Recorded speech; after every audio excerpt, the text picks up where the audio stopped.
There's some satellite imagery that we don't routinely show during forecast segments of Weather World because it comes from satellites that only pass over the eastern United States twice a day. So the imagery usually isn't up to date. But these images are very high resolution and tell some great stories that fit well in this segment of Weather World. Now, back in March, we took a close-up tour of Pennsylvania using this imagery, looking at various parts of the state as the snow cover began to melt in late winter. And now I'd like to do something similar with fall foliage, focusing around the time last month when the leaves were starting to change. Now, here's the view from space back on October 8th.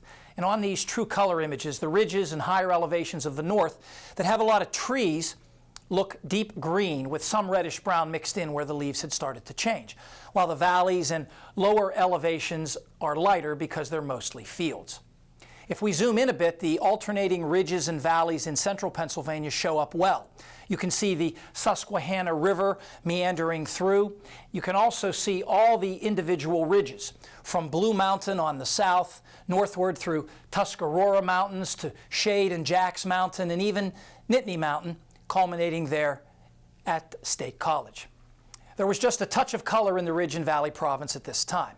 And now here's that same area just 5 days later, and right on cue, the ridges lit up with color while the lower elevations changed very little.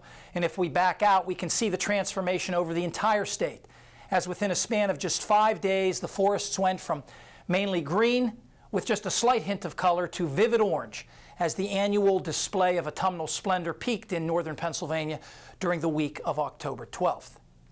Now, the instrument that captured these images rides aboard a NASA satellite called Aqua, part of a fleet of satellites that NASA calls the A-Train. And I'm not referring to that famous 1940s jazz tune about the New York City subway that was the signature of the Duke Ellington Orchestra.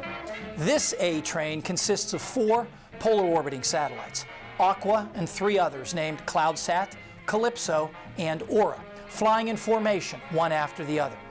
They cross the equator early each afternoon local time.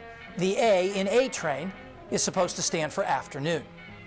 Together they carry 15 instruments that observe the same path of Earth's atmosphere and surface at about the same time. Aqua leads the train, taking high-resolution images and measuring temperature, water vapor, and rainfall. CloudSat and Calypso trail Aqua by about 2.5 minutes with a high-tech laser and radar that provide 3D views of clouds and airborne particles. Aura is the caboose, following about 10 minutes later and focusing on atmospheric chemistry with instruments that measure ozone, carbon monoxide, and other gases that are vital to understanding Earth's climate. The A-Train is scheduled to expand next year. Another particle sensing satellite named Glory is set for launch by NASA in February, while a Japanese satellite that monitors ocean circulation will join the group next November. Fred is back with the extended forecast next.